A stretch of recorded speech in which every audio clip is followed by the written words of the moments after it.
Bakit mo naman binalik yung sando? Papansin ka rin eh. Pinakatago-tago ko nga yun, kinuha mo pa rin. Ano, may nakuha ka bang award nung binalik mo? Nangako ba ang amo natin na pag-aaralin ka hanggang kolehiyo dahil sa kabayanihan mo? Papansin ka talaga kahit kailan. Panira ka ng mga diskarte ko sa buhay. Hindi ka naman pinipilit na kumuha ng mga damit dahil alam kong wala ka maitutulong sa akin. Hindi mo ba narinig yung sabi niya? Yung damit na yun mahalaga sa kanya. Hindi lang yun basta sando na binili niya kung saan. Mas mahalaga yun kaysa sa presyo ng bili nun. Bigay sa kanya yun ng lola niya. Huling bigay sa kanya bago namatay.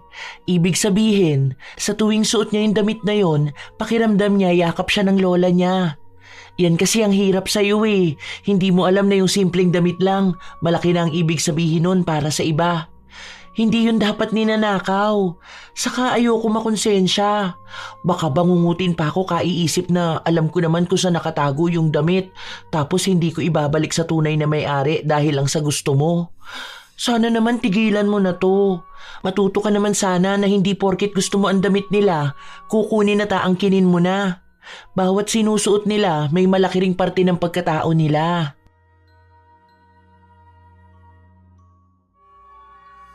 Paano kung ang pinagkakatiwalaan mong tao na dapat mag-aalaga sa mga damit na pinalalaban mo ay siya palang magnanakaw nito?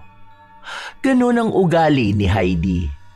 Ngunit mukhang dahil sa ganong gawain, matagal niyang pagdurusahan ang ganti ng langit.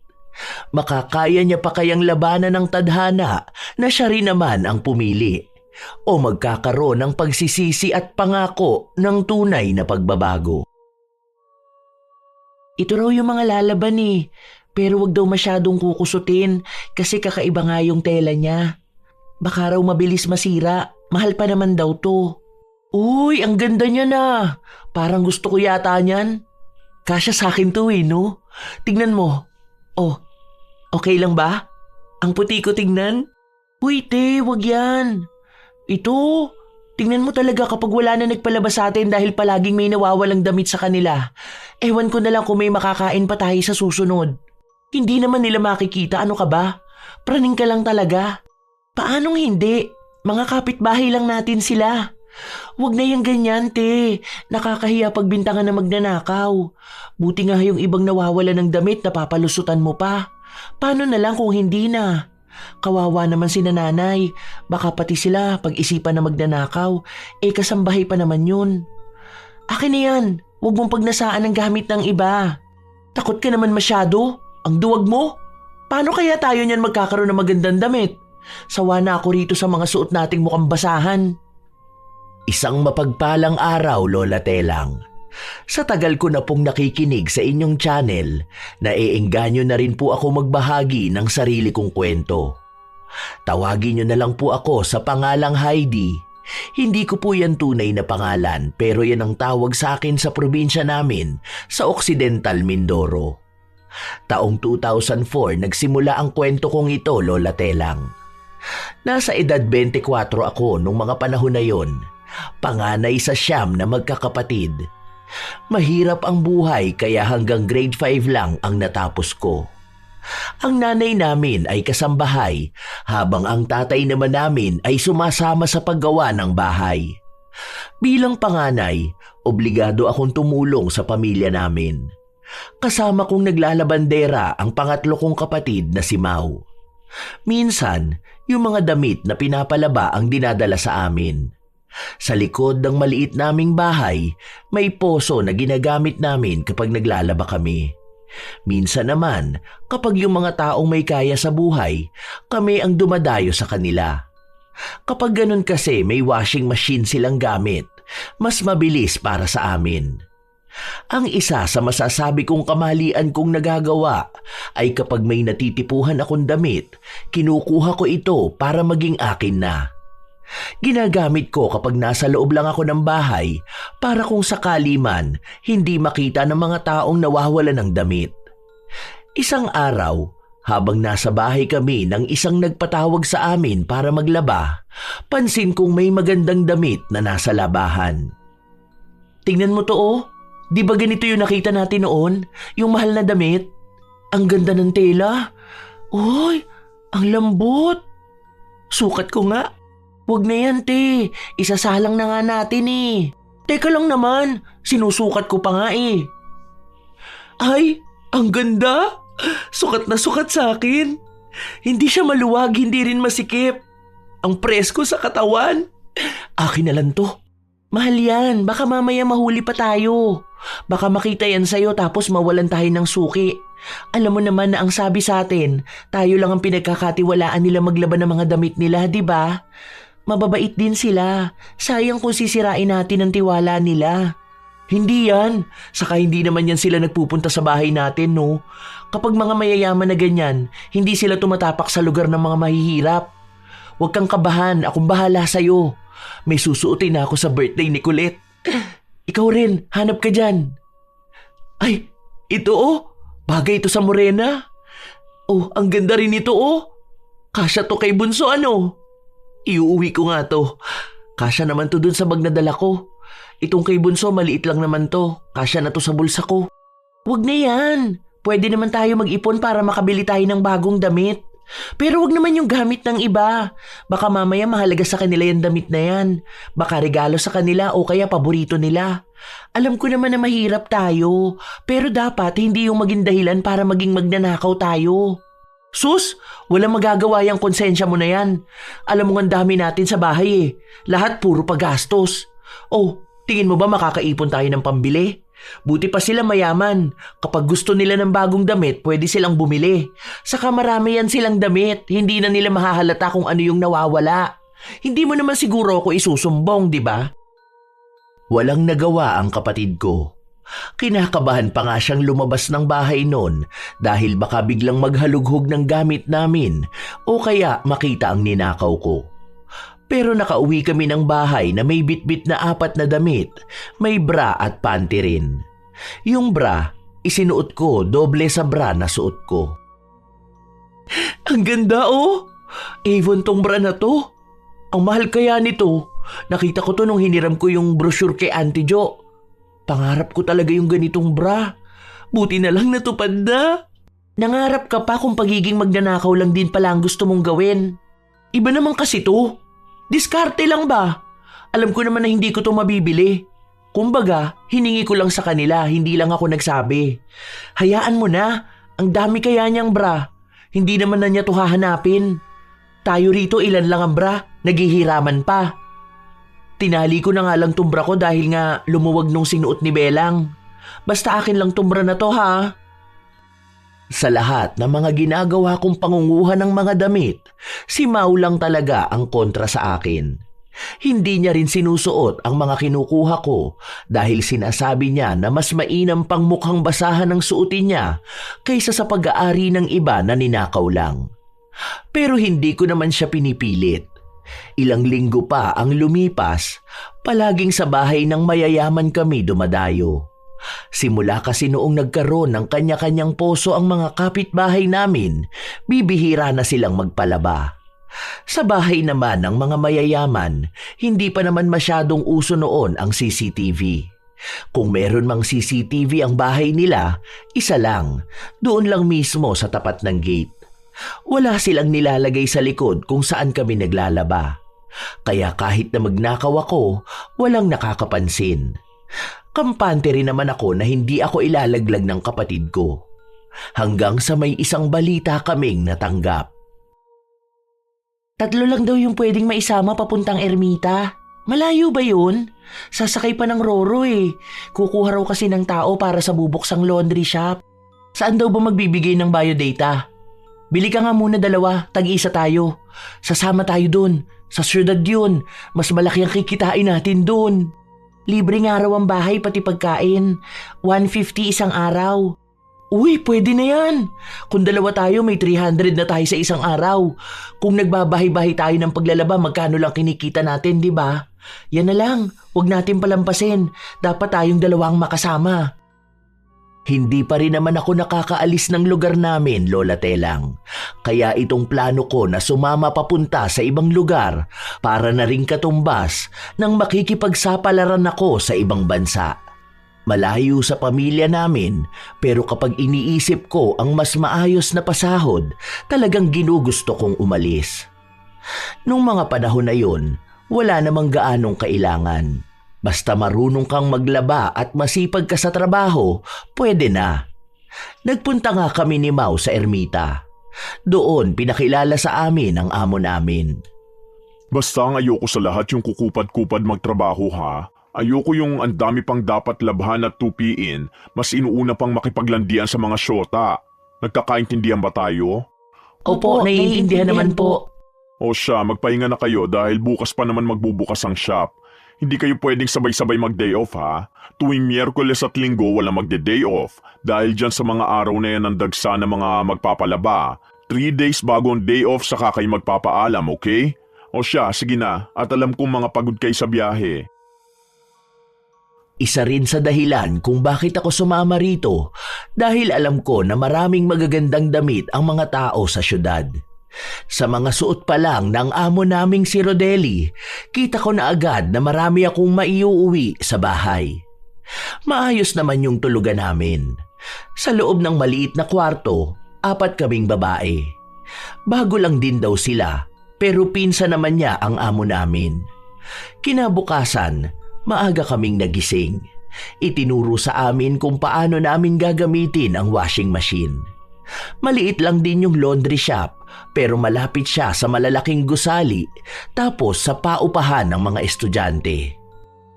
Te, huwag mo talagang tatangkain kumuha ng mga damit dito ha? Bakit? Sa dami ba naman ng pinapalaban nila rito, mahahalata pa ba nila kung ano yung nawawala? Kilo-kilong damit yan oh. May natipuhan na nga ako eh. Tinabi ko lang dun sa gilid. Mamaya yan kapag tutupiin ko na at ibabalot, saka ko itatago. Wala namang makakakita ng gagawin natin eh. Bakit? Di nga niya afford maglagay ng CCTV oh? Yung mga pinalitan daw pala natin, mga magnanakaw raw ng damit. Parang yung suki nila na wala ng damit tapos nakita na suot nung isa. Doon na nila nalaman na kaya pala ang daming nawawalang damit dahil kinukuha ng mga tauhan. Kung ayaw mong umuwi ng kahihiyan lang ang bitbit, tigilan mo na yan, te. Eh bakit mo kasi susuotin dito, di ba? Pwede namang ipadala sa bahay para may maayos na damit sila. May duster nga dyan, bagay yun kay nanay. Kukunin ko yun. Hindi ko lang alam kung paano ko ipapadala eh. Baka mahal sa LBC. O kaya ipapasabay ko na lang kung sakali na may uuwi papunta sa atin. Huwag na te, mahiya ka naman. May trabaho naman na tayo eh. Mas madali na sa atin bumili niyan. Ang sabi ni Ate Luisa, malapit lang daw ang Baklaran. Kapag daw wala siyang pasok, pupunta siya doon para bumili ng damit ng anak niya. Mura lang daw doon. Mas maganda na yung ganun kesa naman magsusuot sila sa bahay ng galing sa nakaw. Malaking kasalanan pa rin yun. Hindi yun malaking kasalanan. Dahil ano ba naman yun? Di ba kumuha lang naman ako? Hindi naman yun pagnanakaw ng pera. Damit lang yun, paglulumaan din nila yun. Gagawing basahan. Huwag ka nalang magulo dyan. Hindi ko pinakinggan ang kapatid ko. Dahil madalas na kami-kami lang ang naroroon at madalas na wala ang amo namin na nagbabantay sa amin, nakakapuslit ako ng damit. Kung ano-ano ba naman kasi ang pinapalaba sa amin. Meron pa nga mga panty. Sakto na maluluwag din ang garter nung sa akin, kaya kumukuha ako pa isa-isa. Siguro naman kung suot ko yung panty o bra na ninakaw ko, hindi naman makikita dahil panloob naman yun. Wala namang magpapahubad sa amin dito. Halos 2 buwan na kami pero kahit paano, nakakakalahati na ako ng maliit na sako bag. Sa ibabaw nun, doon ko nilalagay yung mga binili ko sa Baklaran. Pero mga laruan lang yon na may kalakihan. Pantakip ko lang kung sakali na tingnan ang mga bag namin. Pero mukhang wala namang pakialam ang amo namin kaya malaya ako. Hanggang sa isang araw, may pumunta at nagrereklamo. May nawawala raw siyang damit. Ano po bang klaseng damit, ma'am? Paano po kayo nakakasigurado na nawawala yun? Ang sabi ng ginang, bilang niya raw ang pinalaba niya. Kulang nga raw yung damit ng asawa niya. Kulay asul na damit at may maliit na burda sa harapan. Naalala ko yung itinabi kong damit. Nasa ilalim yon sa lagayan ng mga sabon. Hindi ko pa nailalagay sa bag ko dahil nga andoon pa ang amo namin. Yung pinsa naman niya, Madalas na sumusunod sa akin dahil hanggang ngayon hindi pa rin masyadong gamay ang trabaho.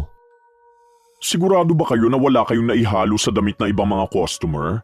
Di ba ang sabi ko sa inyo, lagyan nyo ng label para hindi mawala ang mga damit? Yun naman po ang ginawa namin eh. Si Luisa po ang tagalagay nun. Kasi si Mau, siya naman ang nagsasalang ng mga damit. Ako naman ang nagtutupi at nagpapak.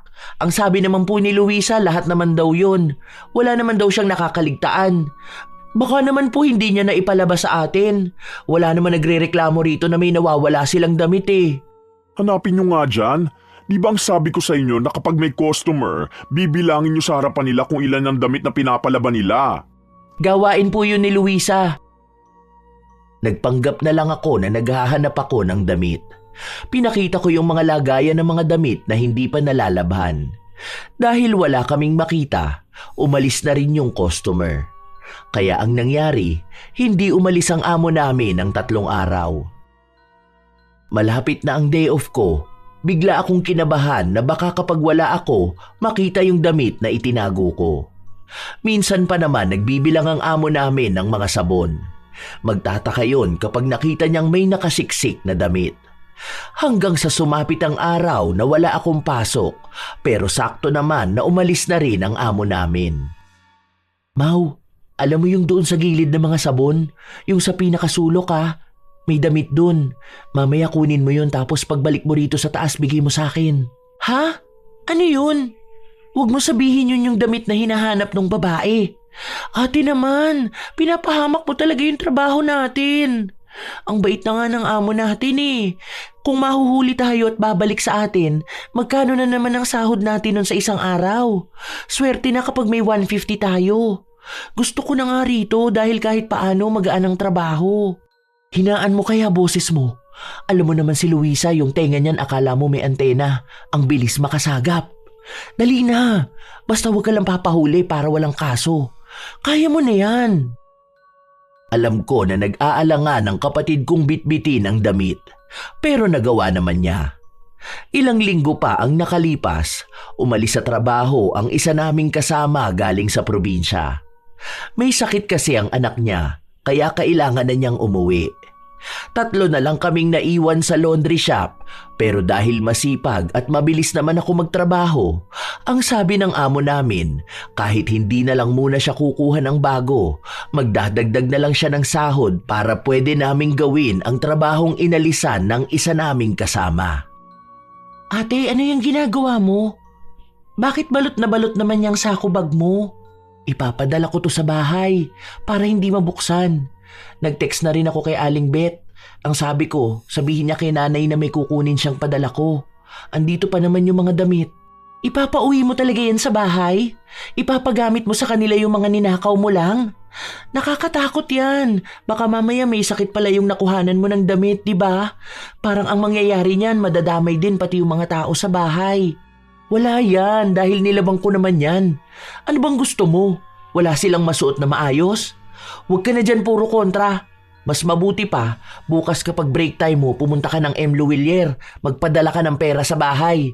Huwag mong kontrahin yung mga ginagawa ko, para sa pamilya natin yon. Noong mga panahon na yon, Lola Telang, nawili ako sa pagkuha ng mga damit. Kasi ang dali lang gawin. Isang damit sa kada may magpapalaba. Minsan wala akong kinukuha dahil ang papangit ng damit nila. Minsan naman binabalik ko rin yung damit kapag naisuot ko na. O kaya kapag gusto ko ng kapalit na damit, nilalagay ko sa ibang nagpapalaba. Wala naman silang reklamo. Ganon ang ginawa ko ng ilang buwan. Hanggang sa nakapag-ipon ako ng damit na ipapadala sa bahay. Kapag puno na ang sako bag, pinapadala ko na ito. Dahil magaganda ang mga damit, sinabi ko rin kay nanay na ibenta niya para dagdag kita. Wala namang makakakita noon dahil malayo at nung panahon na yon wala namang social media. Isang araw, bigla ang dumating ang amo namin. Sa gulat ko, nabitawan ko pa yung damit na ipupuslit ko dapat. Ano yan? Bakit yan ang bitbit mo? Ano po to? Ipapalaba ko ulit kasi may naiwan naman siya. Hindi ata matanggal kaya bala ko patakan ng kalamansi. Kung ayaw matanggal, baka hindi yan madadaan sa ganyan. Huwag na kayong gumawa ng extra work. Alam naman yan ng mga nagpapalaba eh. Kung sobrang dumi at kailangang ibabad at malalang kusutan, hindi na natin trabaho yan dito. Baka po kasi magreklamo sila eh. Eh di sabihin nyo na hindi naman lahat naman siya natatanggal ng washing machine. Isoli mo na yan doon. Hayaan mo na yan. Munti ka na akong mahuli noon, Lola Telang. Kabado rin talaga ako, pero mabuti na lang naniwala siya sa palusot ko. Sa ilan pang araw na lumipas, nanatili lang sa shop ang amo namin. Hindi ko alam kung kailan siya aalis, pero gusto ko talagang umalis na siya. Ang dami kong nakikitang damit, tapos hindi ko man lang makuha dahil minsan nakatayo siya sa gilid namin. Para bang nagmamasid sa trabahong ginagawa namin. Isang gabi, bago kami matulog, lumabas muna kami ng kapatid ko para bumili ng pwedeng kainin. Hindi pa kasi kami dinadalaw ng antok. Tingnan mo yon, yung babae na naka-t-shirt na may malaking print sa likod. Ang ganda, di ba? Pinalabas sa atin yan. Kursunada ko nga eh. Kasi kita ko bagay yan kay Kakay. Ang kaso lang, andyan pa kasi si Sir kaya hindi ko makuha. Kinakabahan ako. Buti naman nakakaramdam ka ng kaba. Huwag mo na kasing pag-interesan yung mga damit niya. Hayaan mo na sila. Tingnan mo nga, sinusuot at ginagamit nila oh. Kahit na ba? Bakit? Sa bahay ba natin hindi nila yan magagamit? Saka pinagbebenta ko si nanay ng mga damit doon. Ang gaganda nga raw kaya nauubos agad. Binibili ng mga kapitbahay natin. Medyo mahal din naman pasabay nun pero ayos lang din kasi bawi na nila may kinita pa. O diba ang talino ko? Kung nag-aral lang ako baka pwede ako maging negosyante. Negosyante na puro panlalamang ang ginagawa? Wala kang ang puhunan kundi ka pa lang ng muka. Kukuha ka ng gamit ng iba tapos yun ang gagamitin mo sa negosyo mo. Alam mo, kung ganyan ang gagawin mo, ewan ko kung hindi ka talaga tamaan ng karma. Ilang taon ka na naniniwala ka pa rin sa karma? Hindi yan totoo, no? Kung yung mga masasamang tao hindi nakakarma eh. Paano mo naman nasabi na hindi sila nakakarma? Eh hindi mo naman nakikita ang pang-araw-araw nilang buhay. Yung mga taong kinakarma, malamang hindi naman nila yun ipagsisigawan sa mga tao.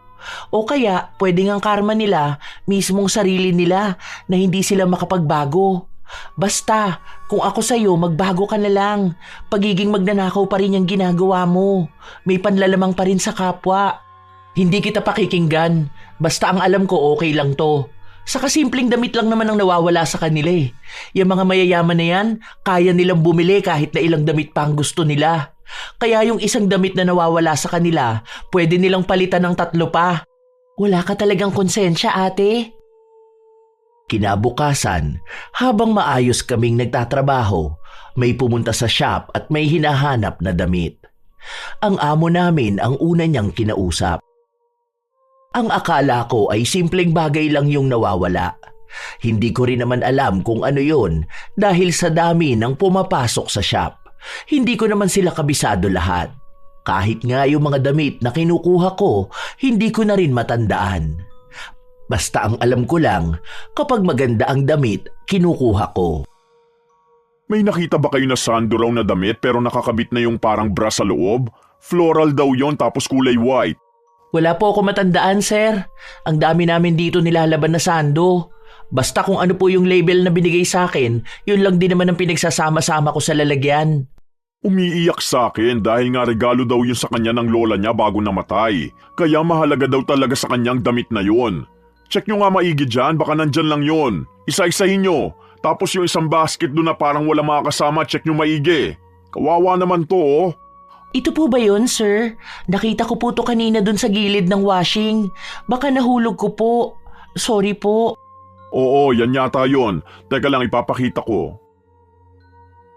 Agad na kinuha ng amo namin ang damit na binigay ng kapatid ko. Wala akong salita na binigkas pero masama ang tingin ko kay Mau. Itinago ko na nga yun para pag alis ng amo namin may makukuha ako. At talagang isinauli pa niya kung hindi ba naman siya nakakainis. Ang ganda kaya nun. Gusto ko yung isuot lalo na kapag mainit ang panahon kasi hindi na kailangan ng bra. O kaya kapag bumalik ako ng Mindoro, may magagamit akong pambahay. Nang kinagabihan, Lumabas ulit kami at doon kami nagtalo na dalawa. Hindi kasi pwede na sa loob kami dahil maririnig kami ni Luisa. Baka magsumbong pa yon. Pinsan pa naman niya ang amo namin at parang isa na rin siya sa bantay. Bakit mo naman binalik yung sando? Papansin ka rin eh. Pinakatago-tago ko nga yun, kinuha mo pa rin. Ano, may nakuha ka bang award nung binalik mo? Nangako ba ang amo natin na pag-aaralin ka hanggang kolehiyo dahil sa kabayanihan mo? Papansin ka talaga kahit kailan. Panira ka ng mga diskarte ko sa buhay. Hindi ka naman pinipilit na kumuha ng mga damit dahil alam kong wala ka maitutulong sa akin. Te, hindi mo ba narinig yung sabi niya? Yung damit na yun mahalaga sa kanya. Hindi lang yun basta sando na binili niya kung saan. Mas mahalaga yun kaysa sa presyo ng bili nun. Bigay sa kanya yun ng lola niya. Huling bigay sa kanya bago namatay. Ibig sabihin, sa tuwing suot niya yung damit na yun, pakiramdam niya yakap siya ng lola niya. Yan kasi ang hirap sa'yo eh. Hindi mo alam na yung simpleng damit lang, malaki na ang ibig sabihin nun para sa iba. Hindi yun dapat ninanakaw. Saka ayoko makonsensya. Baka bangungutin pa ako kaiisip na alam ko naman kung saan nakatago yung damit tapos hindi ko ibabalik sa tunay na may-ari dahil lang sa gusto mo. Sana naman tigilan mo na to. Matuto ka naman sana na hindi porket gusto mo ang damit nila, kukunin at aangkinin mo na. Bawat sinusuot nila may malaki ring parte ng pagkatao nila. Wala akong pakialam sa pagkatao nila. Tela lang yan. Simpleng bagay lang yan. May trabaho naman tayo, di ba? Ayaw mo bang bumili ng bago? Hindi yung ginagamit o ginamit na ng iba? Kung gusto mo yung magaganda, may mura naman sa mga ukay-ukay. Para at least wala kang bitbit na konsensya kapag nalaman mo yung kwento ng mga tao tungkol sa mga damit nila. Nakakaawa sila eh. Sa kanila ka pa talaga naawa? Eh tayo ang mas may nakakaawa na pamumuhay. Di ba? Noon, ano ba mga sinusuot natin? Mga napupulot lang sa basurahan. Mga ginawang basahan ng ibang tao. Bakit? Masama na bang asamin na makapagsuot naman ng mas maganda? Mas maayos? Bakit? Kasalanan din ba nila na hindi tayo makapagsuot noon? Mas nakaka-proud pang magsuot ng basahan kaysa maging proud na magsuot ng maganda pero galing naman sa nakaw. Wala kang pinagkaiba sa mga taong masasama. Dahil pag-angkin at pagnanasa pa rin ang pag-aari ng ibang tao ang ginagawa mo. 2 sa 10 kautusan ng Diyos na agad ang nilabag mo. Ang pagnanakaw at pagnanasa. Inggitera ka kasi.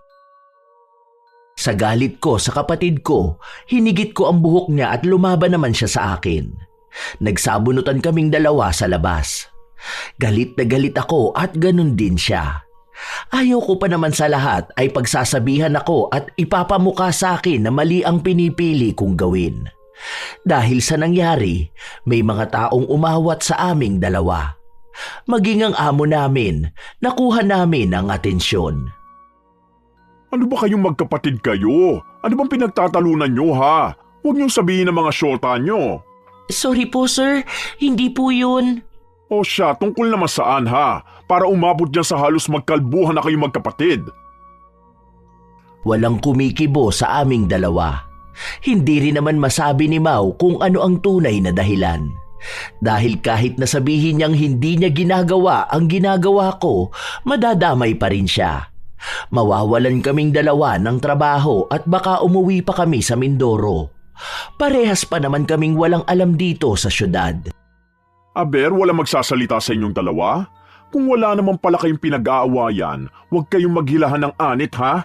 Tapos sa tapat pa talaga ng laundry shop, ayoko ng pampamala sa negosyo ko. Itong dahilan kaya ayoko sanang kumuha ng magkapatid eh. Pinakiusap lang kayo sa akin. Sa susunod na makita ko nag-aaway kayo na baka makaapekto sa negosyo ko, mapipilitan akong tanggalin kayo sa trabaho. Kahit na magagaling at masisipag kayo. Sorry po talaga sir, hindi na po namin uulitin. Matapos nun ay iniwan na nila kaming 2 ni Mau. Kahit na paano ay bumaba ang tensyon sa aming magkapatid. Hindi muna kami nagkibo ang 2 dahil baka kapag may nagsalita ay mauwi na naman sa pag-aaway. Hanggang sa kinabukasan, hindi pa rin kami nagkibuan. Hindi na ako makapagtago ng damit dahil kapag nakikita ni Mau, sinasadya niyang ipalagay kung kanino ba dapat ito. Hindi ko siya makompronta dahil nagpapalamig pa sa naging awayan namin. Baka bigla rin kaming tanggalin. Hanggang sa sumapit ang isang araw, may mga kasama ang amo namin na 3 lalaki. Yung isang camera dito sa counter nakatutok. Tapos isa sa may pinto para makita sinong papasok at sinong lalabas. Tapos isa rito. Gusto kong tanaw sana dito sa pwesto ni Heidi hanggang sa washing machine. Kaya ba? Magpapalagay po kayo ng CCTV, sir? Mahal po yan ah. May nakuha akong installment. Try ko lang. Payo kasi sa akin ng mga kaibigan ko na magpalagay nga raw ng CCTV. Kasi laganap ngayon ang robbery. Nakakatakot kaya? Yung friend ko dun sa may Sampaloc, pinasok yung computer shop nila. Aba wala pa namang guard dito. Baka mamaya biglang pasukin to. Mas okay na yan kahit na mahal ang pagpapakabit. Basta maging safe lang. Doon na nagsimula ang aking pangamba. Dahil kapag may CCTV na kami, ibig sabihin ay hindi na ako pwedeng basta magsuksok ng damit na nanakawin ko. Mas madali akong mahuhuli. Kaya kailangan kong umisip ng ibang paraan. Habang nagtatrabaho ako, nakatingin ako sa mga kamera. Tinitingnan ko rin kung saan lang ito nakatutok. Limitado lang naman ang kamera pero kailangan ko pa ring mag-ingat para hindi ako mahuli. Ano ba yan? Yung hindi hagip ng kamera dun sa pwesto ni Luisa. Paano naman ako niyan? Ang dami pa naman itong balak kong kunin. Ano ate? Baka naman hindi ka pa magpaawat niyan. Kita mo ba? May mga kamera na oh. Kapag nakuhanan ka lang dyan, naku, alam mong tapos ka na. Masaya ka pa ngayon? Di ba dapat nga tinutulungan mo ko para naman may maibigay tayo sa bahay? Baka paraan na rin yan para magbago ka. Pinapakita sa'yo na kapag tinuloy mo pa yung ginagawa mo, baka kung ano na lang talaga mangyari sa'yo. Kapag nalaman pa naman na magnanakaw ka ng damit, hindi ka na patatawarin. Wala na rin pagkakataong ibibigay sa'yo. May pamamahiya na, wala ka pang trabaho. Kaya lumaban ka na lang ng patas. Basta alam kong wala akong maling ginagawa, wala akong dapat ikatakot. Kung alam mo lang din sana kung para saan tong ginagawa ko ngayon. Baka sa susunod magpasalamat ka na lang din sa akin. Kapag ako naging negosyante, makikita mo, mali ang pagdududa mo sa akin na kaya ko. Kung tamang pagiging negosyante sana, matutuwa pa ako. Pero negosyante na ninakaw ang puhunan, walang dapat ikatuwa. Dapat pang ikahiya. Umirap lang ako. Pero ang mga CCTV na yon, wala pa rin namang nagawa kung gusto ko talagang magnakaw. Pansin ko na walang kamera papunta sa likod. Kung saan doon isinasampay ang mga damit. Kapag natuyo na kasi yun, kukunin ko na tapos saka ko aayusin para pagsamasamahin. Naisip ko na kung doon ako kukuha, walang makakakita sa akin. Hindi naman nagpupunta doon si Luisa dahil lang sabi niya mainit nga raw at sa counter siya. Siya lang din ang pwedeng magbukas ng kaha. Kung pupunta ron si Mau, wala rin naman siyang magagawa kung mahuhuli niya ako. Tuwang-tuwa ako noon, Lola Telang, kasi pakiramdam ko talaga nung mga panahon na yon na ang talino ko. Kasi biruin mo yon, may CCTV na, pero nakakaisip pa ako ng paraan para maisakatuparan ang gusto ko. May mga nananakaw pa rin akong mga damit pero hindi na katulad noon na mas marami. May mga natatanggap kaming reklamo mula lang dun sa mga alam ang bilang ng damit nila. Pero yung iba na basta na lang nagpapalaba, kahit napakiramdam nila na may nawawala, hindi nila masabi kasi hindi naman sila sigurado. Hanggang sa isang araw, may nagpalaba sa amin. Siguro kaedaran ko lang. Bakit kaya nagpapalaba pa sila ng mga panty at bra nila? Madali lang naman to labahan.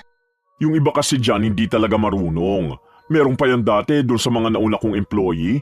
Kahit may regla yung panty, pinapalaba nila.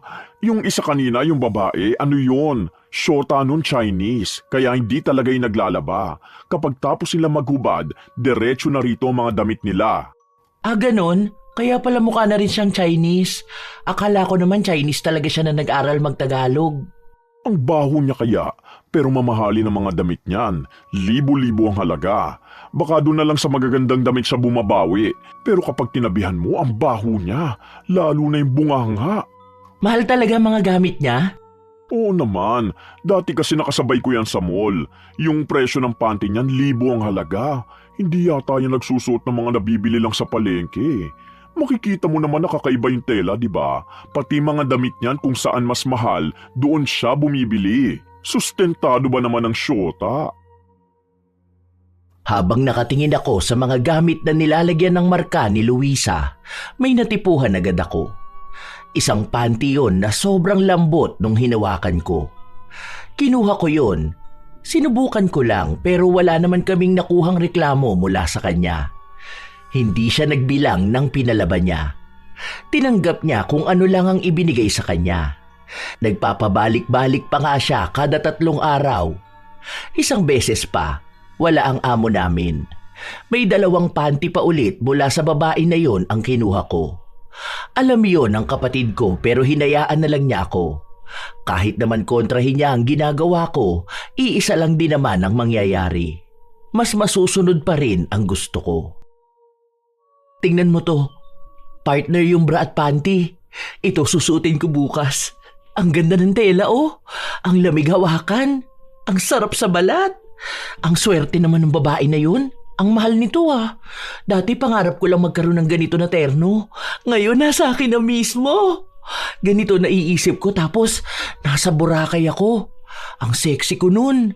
Itatabi ko to para kapag may kakayahan na ako magpunta ng Boracay. Pati ba naman yan hindi mo pa pinaawat? Hindi talaga. Narinig mo naman siguro sabi ni Sir, di ba? Mahal to. Saka pangarap ko kaya makapagsuot ng ganito. Parang bikini kapag pupunta ka sa dagat. Pangmayaman talaga. Personal na gamit niya yan. Baka mamaya may sakit siya tapos mahawa ka pa. Oh, ano na lang mangyayari sa'yo nun? Tapos baka malala tapos mahirap lang tayo, wala tayong pampagamot sa'yo. Baka dun ka pa magsisi. Kaso, huli na ang lahat. Kaya hanggat hindi pa nangyayari, isoli mo na yan. Huwag mong gamitin. Kapag nagpalaba ulit siya, isiksik mo na doon sa ibabalik sa kanya. Wala yun. Malamang mayaman siya kaya hindi yun magkakaroon ng ibang sakit. Alam mo naman maarte yung mga mayayaman. Ibig sabihin nun, maalaga sila sa katawan nila. Kaya alam ko na wala siyang sakit. Nilaban ko rin naman to, no? Kung gusto mo, hiramin mo na lang din to sa akin kapag tapos na ako. Tuwang-tuwa ako nung mga panahon na yon, Lola Telang. Lalo na nung sinuot ko, talagang presko sa pakiramdam. Parang ang gaan-gaan ng buhay ko nun. Basta, hindi ko maipaliwanag kung gaano ako kakomportable magtrabaho nung mga araw na yon. Wala rin namang nakakahalata na suot ko yung ninakaw kong bra at panty dahil panloob yun. Ang tanging nakakaalam lang ay ang kapatid ko. Kahit na kontra siya sa gawain ko, wala naman siyang magagawa. Ginamit ko na. Nung inalok ko siyang gamitin niya kapag nalabhan na, ayaw niya naman. Ang mga panty niya, yung iba itinatali na lang para hindi mahulog. Nagbibigay ako sa kanya nung mga nakuha ko, ayaw tanggapin. Bumalik na naman pala siya? Ay, parang gusto ko yung kulay red na yun. Kukunin ko nga yan. Gusto ko tong suot ko ngayon. Kung alam mo lang talaga, parang ang ganda-ganda ko. Ganon yung pakiramdam. Wag na yan, baka magtaka na siya na uubos na yung panty niya. Yun pa naman ang punteriya mo. Pwede ka naman sana bumili sa baklaran kung talagang wala kang magamit o gusto mo ng bago. May pera ka naman dyan. Di magpabili na lang ulit siya, di ba? Saka pa isa-isa lang naman ang kinukuha ko ah. Ibig sabihin naman na hindi niya hinahanap, hindi niya kailangan. Kung talagang alam niya na may nawawala sa kanya, babalik yun dito sa atin. Kaso hindi naman. Hindi ako nagpaawat. Mas pinagtuunan ko nga ng pansin yung babae na yon. Magaganda rin yung mga damit niya pero hindi kasya sa akin dahil payat siya. Sobrang liit ng damit niya, parang pambata. Kumuha rin naman ako pero ipapadala ko sa bahay. Ganong mga customer talaga ang gusto ko, Lola Telang. Yung basta lang nagpapalaba at walang pakialam kung ano yung binigay nila at matatanggap nila. Minsan kasi halata na sa customer kung mahigpit sila sa pinapalaba nila. Yung iba may listahan talaga kung anong damit ang dinala nila. Kung anong kulay kasama sa listahan nila. Yun ang mga hindi ko kinukuhanan dahil alam kong mga palaaway sila na susugod bigla para hanapin ang damit nila. Akala ko nung una, Lola Telang, maayos ang lahat hanggang sa dumating na ang araw na talagang hindi ko makakalimutan kahit na kailan. Habang nagtatrabaho ako, nakaramdam ako ng kakaiba sa pribadong parte ng katawan ko. Sobrang kate. Talagang hindi ko mapigilan na kamutin. Nagpunta ako sa banyo. Ang akala ko madadaan lang sa hugas, pero hindi. Talagang nakadikit sa balat ang kate. Naantala ang trabaho ko dahil pabalik-balik ako sa banyo. Magbabanyo ka na naman? Kababalik mo lang ah. Tambak na yung tutupiin mo ate. Yung isa dyan kukunin na raw ngayon. Babalikan nila mamayang hapon. Kaya nga dapat madaliin na to eh. Huwag ka muna maging tamad te. Baka mamaya mataranta ka na naman kapag binalikan yan. Ang dami pang kailangang ibalot. Natupi ko na nga yung iba dyan eh. Ano ba? Masama ba timpla ng tiyan mo? Mamaya na yan, tumabi ka nga muna. Ang kati talaga, grabe. Hindi ko mapigilan. Tabi dyan, ano ba? Nakaharang pa talaga. Umabot hanggang gabi ang kati na yon. Nagkaroon din ng butlig-butlig na talagang napakakate. Naghugas naman na ako at nagpalit ng panty pero walang nagbago. Hindi ako makatulog ng maayos kakakamot.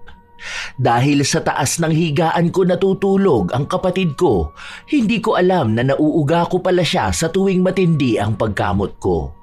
Sinabi niya lang yun sa akin kinabukasan. Ang likot mo naman, te. Hindi ako nakatulog maayos. Nagugulat ako, akala ko lumilindol. Ano ba talaga nangyayari sa'yo? Hindi ka makatulog, dinamay mo pa ako. Ang sakit tuloy ng ulo ko. Hindi ko alam eh. Basta, ang kati dito sa baba ko. Grabe talaga. Aray ko. Hindi ko mapigilang kamutin. Ay, eto na naman siya. Ay, sugat-sugat na to eh. Ano ba yan? Ang kati talaga. Maghugas ka kaya? Naghugas na nga ako eh. Sinabon-sabon ko pa nga. Maghugas ka ng maligamgam. Baka nagkaroon ka ng rashes. May panty liner ka bang suot? Baka naiirita kaya huwag ka na muna magsuot nun. Hindi naman ako nagsusuot niyan kapag wala akong period. Iba ngayon, talagang sobrang kate. Tapos kapag naguhugas ako parang may nakakapa ako na parang maliit na butlig. Tapos yun yung as in super makate. Ang hirap tiisin. Parang kamay ko na yung kusang kumakamot. Baka naman mali ang pag-aahit mo. Pwede rin na ganun yun. O kaya baka patubo na. Hindi rin eh. Basta kakaiba. Iba yung kati niya, ang hirap pigilan na kamutin. Lahat na yata ginawa ko. Hindi pa rin nawala ang pangangati. Umupo na ako sa planggana na may mainit na tubig. Hindi naman nawawala yung maliliit na butlig. Hindi ko rin naman kaya magpunta sa doktor dahil wala naman akong pera. Inaabot yun ng ilang linggo.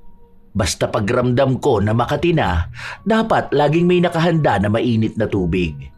Wala akong pakialam kung mapaso ako dahil kahit paano doon nababawasan ang kate. Kaya talagang laging puno ang termos. Sakto noon na 2 ang termos namin. Isang gabi, kasasarado lang ng shop, muli na namang umatake ang sobrang kate sa ibaba ko. Ang kati! Ayoko na ng ganito. Hindi ko na talaga kinakaya. Sobrang kati. Aw! Ang sakit naman kapag kinakamot ko. Kahit na wala naman na akong kuko, talagang masakit. Ay, tama na. Utang na loob. Ang kati talaga. Buisit! Buisit! Baka naman nabati ka, ate. O kaya ano, mga engkanto, ganun. O kaya mga kaluluwa na hindi matahimik. Meron ba nun dito sa Maynila? Alam ko niyan, doon lang yan sa atin may ganyan. Minsan nga kapag nakakarinig ako niyan, di pa ako naniniwala. Oo naman, alam ko meron yan ganyan, di ba Ate Luisa? Parang kahit naman sa ang lugar merong mga ganyan. May narinig pa nga ako, 2 customer, parang may natuwa raw sa apo niya na engkanto. Parang kahit matataas ang building dito, naniniwala pa rin ng mga tao sa mga nilalang nakasama natin dito sa mundo, pero hindi natin nakikita. Sumang-ayon si Luisa. Ang sabi niya, kahit na lumaki siya sa Maynila, may paniniwala pa rin silang ganon. Wala naman akong kilala na albularyo dito kaya nag-text ako noon sa pinsan ko na nasa probinsya. Nakiusap ako sa kanya na baka pwedeng ipatawas niya ako. Baka kasi may nasanggi akong hindi nakikita. Naisip ko na rin nung nagtapon ako ng mainit na tubig. Yun nga raw ang lumabas sa tawas. Parang may kaluluwa ng babae na nagambala ko. Si Luisa naman sumang-ayon dahil lang sabi niya meron daw bantay doon sa shop. Ako, bilang hindi ko alam kung ano ba ang totoo, yun na lang din ang pinaniwalaan ko. Sinunod ko yung sinabi ng albularyo pero hindi talaga nawawala. Sa halip, mas naging malala pa.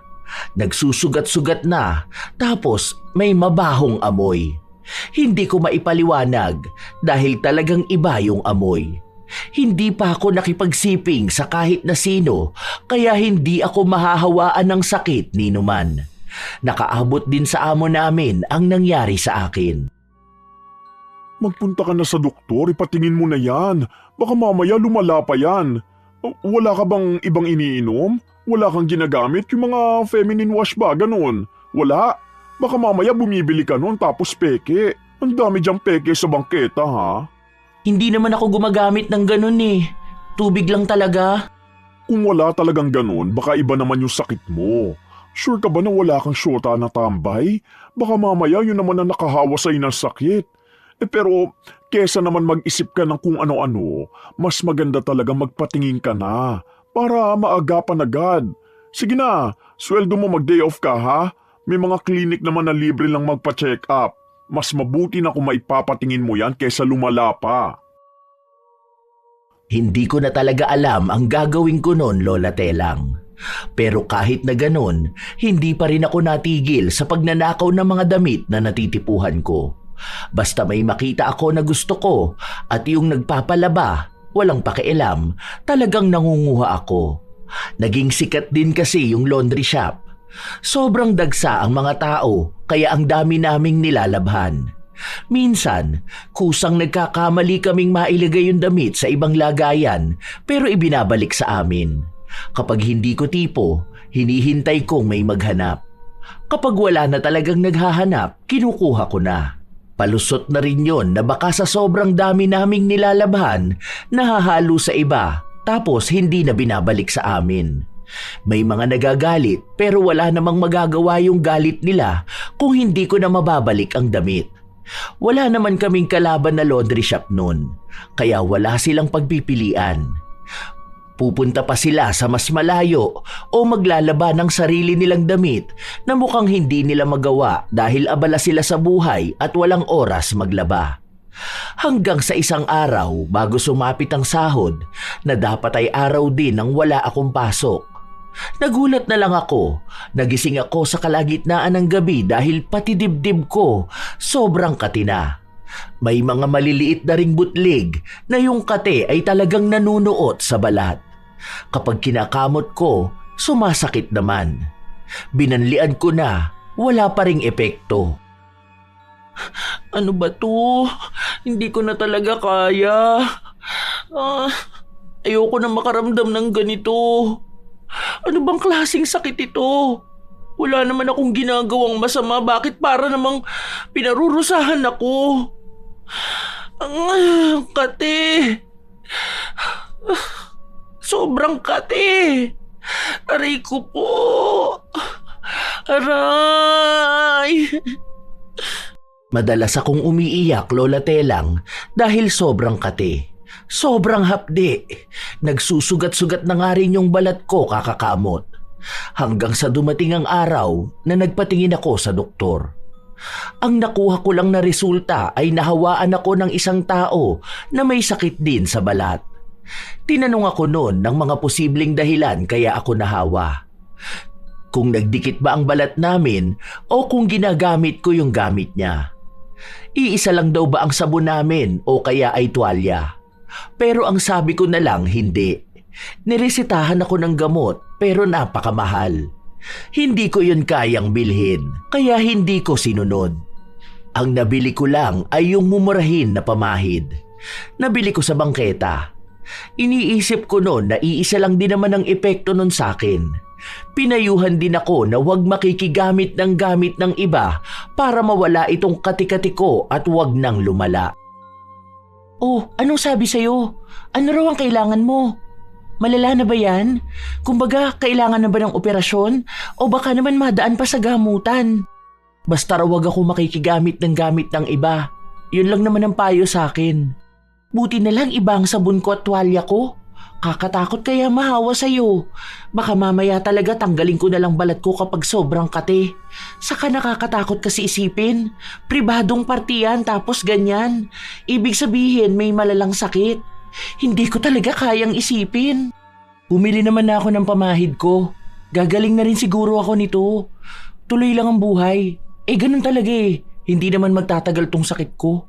Hindi kaya nahawa ka ng sakit nung mga kinukuhanan mo ng damit? Panty nung babae na may Chinese? Sabi ko sa'yo baka mamaya may sakit yung babae na yun tapos nahawa ka pa. Sabi pa naman ni sir na ang baho nun. Kasi bayaran din daw yun kung sino-sinong lalaki ang nakakasama. Malamang kung sinuot mo yung panty niya, baka may mga bakterya na naiwan dun. Personal na gamit niya kasi yun Minsan pa nga kapag sinasalang ko yung mga panty niya, may nakikita ko na parang bagong hubad niya lang tapos may kulay green. Hindi ka kasi nakikinig sa akin Nalaban naman na yun. Ibig sabihin malinis na. Nasabunan na yun. Tapos mainit sa dryer. Siguro naman mamamatay yung mga bakterya. Baka may allergy lang ako. Bawal muna raw ako sa malalansa, ganun. Hindi muna ako kakain ng sardinas o kaya itlog. Iiwasan ko muna yung mga ganun. Tingnan mo, kapag naiwasan ko yung mga ganun, gagaling din ako. Allergy? Lumaki ka sa hirap tapos magkakaroon ka nun? Kahit na nilabhan mo, may bakterya na hindi namamatay sa paglalaba lang. Kaya nga hindi ka dapat nagsusuot kung hindi sayo. Ayan tuloy ang napapala mo. Karma na yan. Kaya tigil mo na yung pagnanakaw mo. Pati sakit na nakaw mo tuloy. Hindi nga kasi tutungkol dun. Ang kulit mo naman Ikaw pa talaga yung nainis, te. Ikaw na nga ang pinagsasabihan ko. Totoo naman na nakuha mo yan kasi magnanakaw ka. Sisingilin ka na ng karma. Akala mo kasi porkit damit lang kinuha mo, hindi ka na pwedeng matawag na makasalanang tao. Oo, dahil alam ko naman na wala tong kinalaman sa ginagawa ko. Baka may kakaiba lang din akong sakit na ngayon lang nakita. Gagaling din naman ako. Saka imposible yung karma na yan, no? Hindi naman yan totoo. Gawa-gawa lang yan ng mga matatanda para paniwalain yung mga bata na may bawi ang langit kapag gumawa sila ng masama. Hay, ewan ko sa'yo. Matanda ka na, dapat alam mo na kung anong tama at mali. Kahit hindi tayo nakapag-aral, siguro naman may utak tayo para malaman kung anong ginagawa natin. Hindi naman natin pwedeng isisilang sa kahirapan. Kung mali, talagang mali. Hindi ko pinaniwalaan ang kapatid ko. Tuloy pa rin ako sa pangunguha ng mga damit, Lola Telang. Nagpapadala sa bahay kapag sapat na ang mga nakukuha ko. Hanggang sa tumatagal, parang palala ng palala ang sakit ko. Umabot pa sa punto na namamaho din ang sa ibaba ko. Dati ako lang yung nakakaamoy kapag nakikita kong may lumalabas na ibang kulay sa panty ko. Nalaman ko lang na iba yung amoy ko noong amo na namin ang nagsabi sa akin. Kapag sinasabi kasi ng kapatid ko, hindi ko siya pinaniniwalaan dahil ang pakiramdam ko, tinatakot niya lang ako. Magpa-check up ka kaya ulit. Baka may infection ka na. Hindi natin alam kung anong pwede mangyari kapag ganyan. Baka naman mali yung paghuhugas mo o kaya gumagamit ka ng kung ano-ano. Maayos ba yung andis mo? Hindi ba yan marumi o anuman? Ano? Maayos naman po. Hindi ko lang talaga alam kung ano nangyayari. May pinapainom na sa aking gamot pero hindi ko naman mabili dahil mahal. Bibihira lang ako uminom kasi nga tinitipid ko. Hindi pwedeng ganyan. Iba yung ayos Hindi lang siya basta malansa, parang basta iwan ko. Nagiging kaamoy mo yung babaeng may syota na Chinese. Mas malala lang yung sa kanya kasi sumisingaw na sa katawan niya yung amoy. Kagagamit ng iba't ibang lalaki siguro para lang magkapera. Huwag naman sanang umabot sa ganun ang amoy mo. Baka kasi sa susunod mawalan ka na ng trabaho. Naawa ko sa'yo pero baka makahawa ka Puro pa naman kay babae tapos iisa lang ang banyo nyo. Paano kung uupo ka sa inidoro tapos uupo rin doon yung mga kasama mo? Nag-aalala rin ako sa kanila, no? Hindi naman natin matukoy kung nakakahawa ba yan basta-basta. Kung ikaw mismo hindi mo alam kung saan mo yan nakuha Hirap na ako noon nung mga panahon na yon, Lola Telang. Takot na takot ako na baka nga lumala yung nangyayari sa akin. Paano kung hindi na ako gumaling?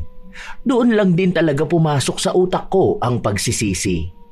Pilit ko man sabihin na hindi totoo yung sinabi ng kapatid ko na baka nahawa ako, pero mukhang yun na nga ang nangyayari.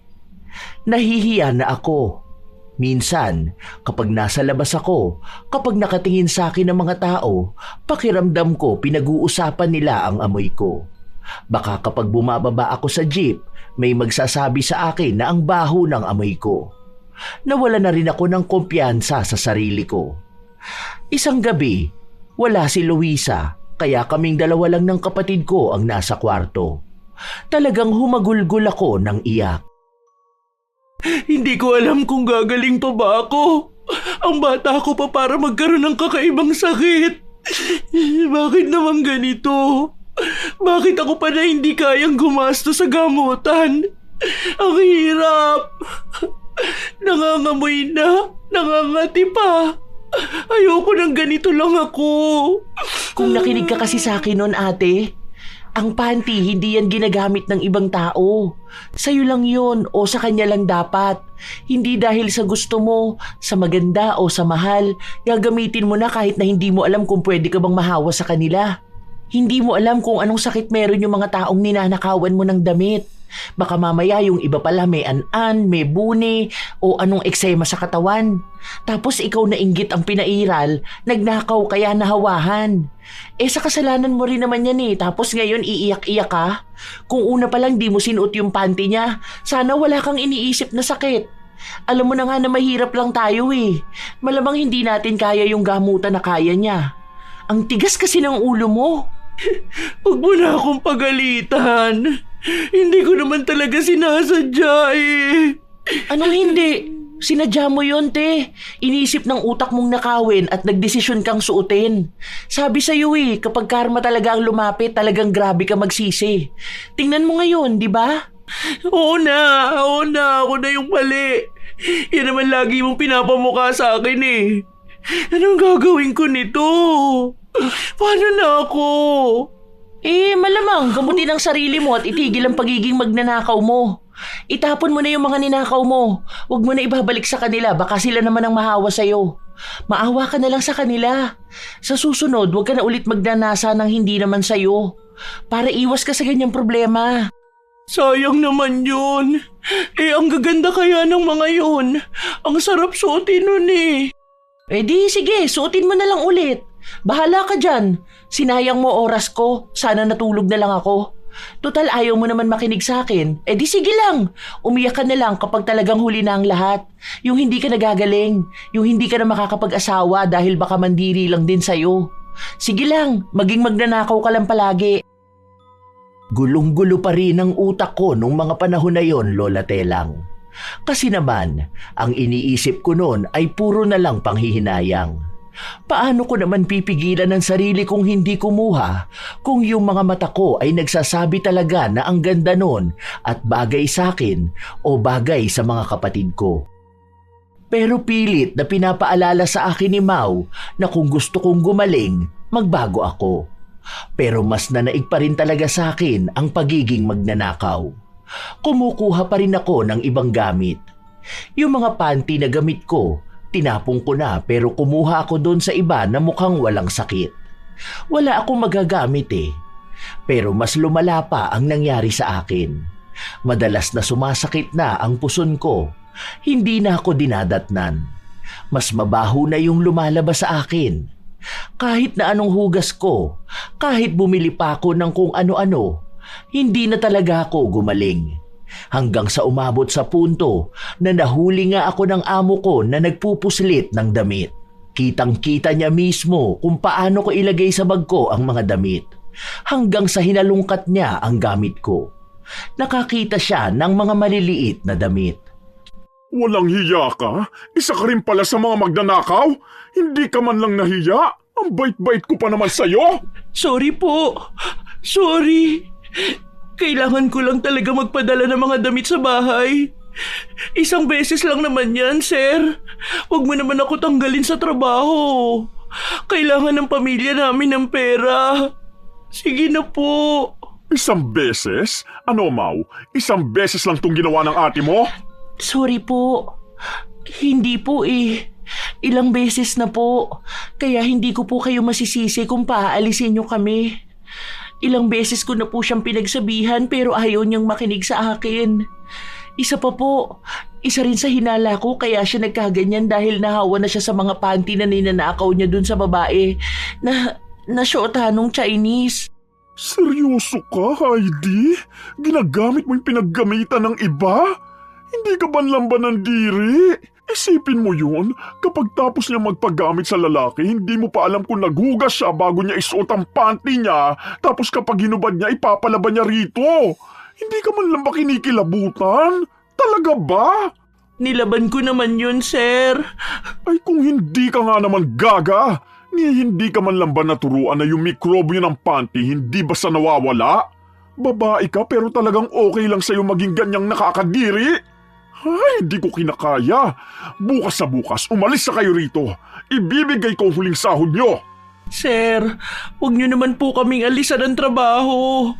Pangako po, hindi na po ako magnanakaw ulit. Nung pumasok kayo rito, alam nyo naman na ayaw ko sa lahat yung magnanakaw, di ba? Ganon ang ginawa ng mga nauna. Kapag niloko na ako, hindi na ako nagbibigay ng second chance. Dahil kung may CCTV na nga, nagawa mo pa rin magnakaw, paano pa kaya sa mga susunod? Magiging magaling ka na niyan magtago. Umuwi ka na lang sa inyo. Magbago ka at magpagaling. Masipag ka pa naman sana, pero sadyang maling-mali ang ginawa mong pagiging magnanakaw. Kahit na lumuhod ako sa harapan ng amo namin, hindi na talaga ako napatawad. Sobrang problemado ko noon dahil kailangan talaga namin ng pera.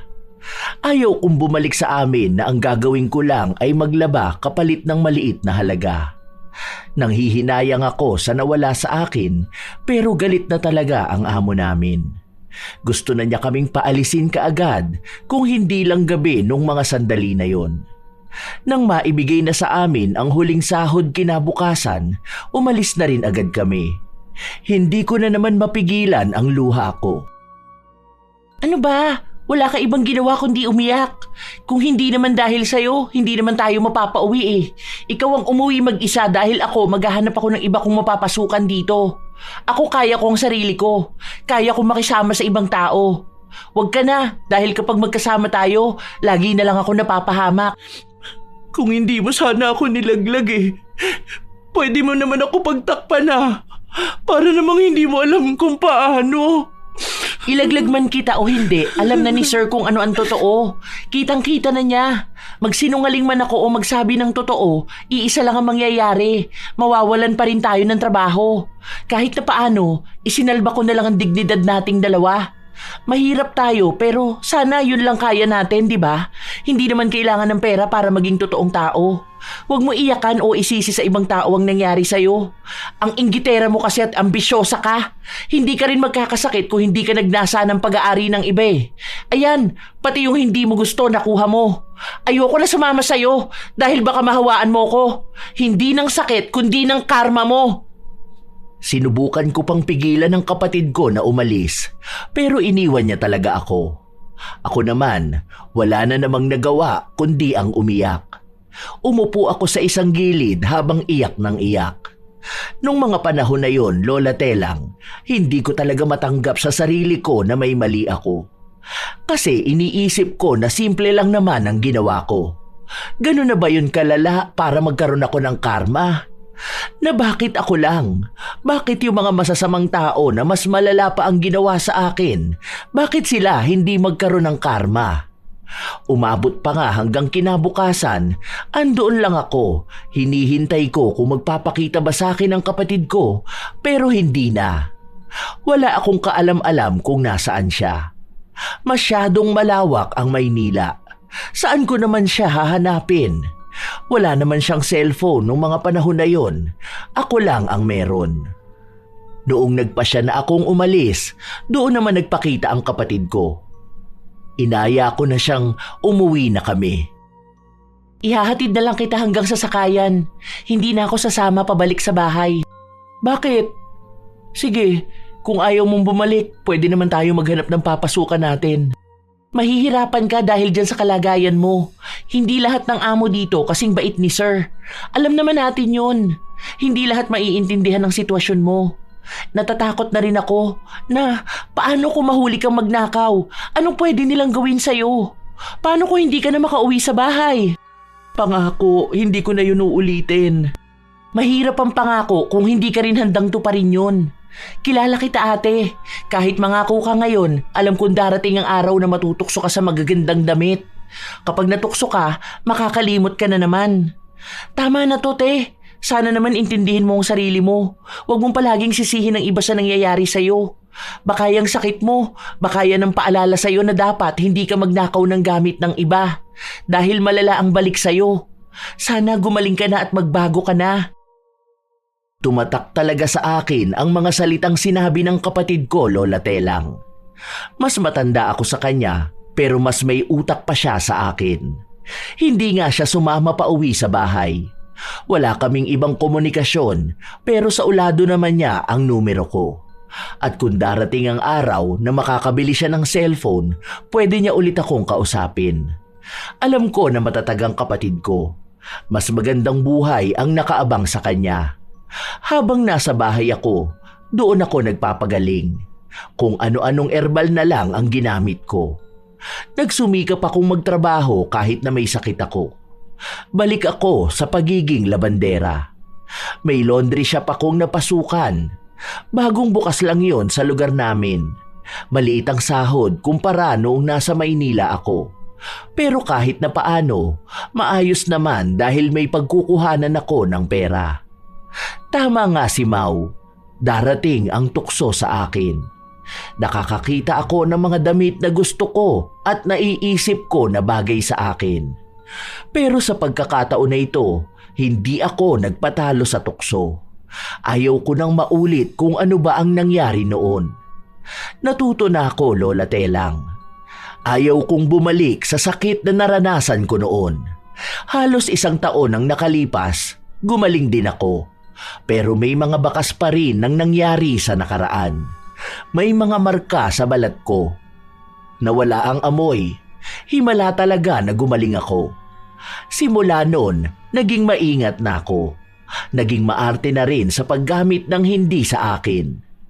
1 taon matapos kong maging maayos, bumalik ako ng Maynila para magtrabaho roon. Wala akong naging balita sa kapatid ko. Hindi ko alam kung nasaan na siya. Wala kaming komunikasyon dahil wala na yung SIM card ko noon. Kung saan ang numero na yon ang saulado ng kapatid ko. Nung mga panahon na yon, mahirap talagang makausap ang kamag-anak na nasa malayo dahil hindi pa naman uso ang Facebook o kung ano-anong magkokonekta sa amin. Meron noong Friendster pero wala namang ganon ang kapatid ko. Kailangan mo rin magpunta sa computer shop dahil hindi naman kami mayaman para magkaroon ng computer at internet sa bahay. Hanggang sa nagpatuloy ako sa buhay. Yung iba naming mga kapatid, naghanap na rin ng trabaho. Ang tagal kong hindi nakabalik sa amin. Halos 2 dekada akong nasa Maynila pero hindi ko nakita ang kapatid ko. Dito na ako nagkaroon ng asawa at anak. Noong nakilala ko ang asawa ko, hindi na ako nakabalik ng Mindoro. Sa kasalukuyan, buhay pa naman ang mga magulang namin. Iba sa mga kapatid ko ay may mga asawa na rin. Kami na lang talaga ni Mau ang hindi pa nagkikita. Wala rin siya sa Facebook. Hinahanap ko ang pangalan niya pero ang daming lumalabas, hindi naman niya kamukha. Isang araw, habang nasa laundry shop ako, isa sa nagpapasipag sa akin magtrabaho ay ang pakikinig sa channel ninyo, Lola Telang. Ito na nga ba ang sinasabi ko? Huwag ka naman muna mambintang, ma. Mamaya hindi naman pala sure na nawawala yung wallet niya. Kita mo naman ang bitbit nilang maleta, 2 malaki. Hay! Ang lakas talaga magpanggap nito ni Aliyah. Akala mo talagang nawawalan siya. Isa siya naman ang magnanakaw. Hay! Nakaka-high blood talaga. Kung ganyan lang din ang manugang ko, kukulamin ko talaga yan. Tingnan mo talaga, kawawa yan sa akin. Tawang-tawa sa akin ang kasama ko na nakikinig. Ang sabi niya, bakit daw ako pa ang mukhang galit? Na baka may aawayin na naman akong makulit na customer mamaya. Ano ba naman yan? Tayo na nga lang ang nakatira dito. May nawawala kang gamit? Bakit hindi mo sinasabi? Nahihiya ako magsabi eh. Lo, Sino ang namang kapal talaga ng muka. Pag nanakaw na, sinungaling pa. baka naitabi Ay, nakakagigil talaga. Kapag nangyari yun, mas lalo Naku! kitang hindi mapapatawad. Dinaan na naman sa iyak at paawa yung biyanan niya. Isa pa to sa sobrang bait, nakakagalit na. Itong gigil ko na to, dapat sulit parusa nito mamaya ah. Masama-sama. Dapat barangin na yan. Yung may lumalabas na uod sa mata. Buti na lang wala ako sa kwento na yon. Ay nako, ako talaga mananakit dyan kay Aliyah. Ay, nakakainis. Kung magalit ako sa isa sa mga karakter sa kwento mo, Lola Telang, parang hindi ako naging magnanakaw noon. Totoo pala talaga na nakakagalit ang makakilala ng magnanakaw. Ngayon naiintindihan ko na ang kapatid ko. Yan din ang naging dahilan kung bakit ako nagpadala ng kwento sa iyo, Lola Telang. Gusto ko ring ibahagi ang mali kong nagawa noon. At ang pagpapatotoo na tunay nga ang karma. Na kung anumang masama na nagawa ko, malupit pala ang babalik. Ang isa sa ikinatutuwa ko ngayon, nagkaroon ako ng pagkakataon para magbago. Gumawa ako ng hakbang at hindi ko hinayaan na malubog ako sa kasalanan ko. Kung sana lang nakikita ng kapatid ko ang malaking pagbabago sa akin, alam kong matutuwa siya. Sana maging malaking tulong din ang pagbabahagi ko ng kwento para makarating sa kanya. Maraming salamat po, Lola Telang. Sadya talagang may mga tao na mas pinangingibabawan ng tukso. Inaakala nila na kapag maliit lang ang bagay, isang pirasong damit, isang gamit na hindi naman daw hahanapin ng may-ari, ay wala itong magiging epekto. Pero ang katotohanan, anuman ang ninakaw, may malaki itong epekto sa lahat. Ang pagnanakaw ay hindi sinusukat sa halaga ng kinuha, kundi sa kawalan ng respeto sa pagmamay-ari at sa pagkukulang ng isang tao sa sarili niyang prinsipyo. At sa isang trabaho gaya ng pagiging labandera, mas lalo itong mabigat. May tiwalang ibinibigay na kayang pahalagahan ang damit na gamit sa pang-araw-araw ng bawat pamilya. Kapag dinakaw ang tiwalang yun, hindi lang gamit ang nawawala, pati dangal at pangalan ay nasisira. Ang mga gawain na ganito may katiyakang balik sa isang taong nagkasala. Hindi man agad-agad, dumarating pa rin sa paraang hindi inaasahan. Kaya mahalaga na maging tapat, lalo na sa mga sitwasyong may tiwala at responsibilidad. Ang maliit na tukso, kapag pinagbigyan, nagiging kasanayan. At kapag paulit-ulit na ginagawa, nagiging ugali hanggang tuluyang nakakasira ng pagkatao. Tandaan na lamang na huwag pagnanasaan kailanman ang pag-aari ng iba. Kung hindi iyo, huwag mong kukunin. Ang buhay ay hindi lang naaayon sa ganda ng damit o bagay na ninakaw mo. Ito ay makikita sa integridad na pinanghahawakan mo.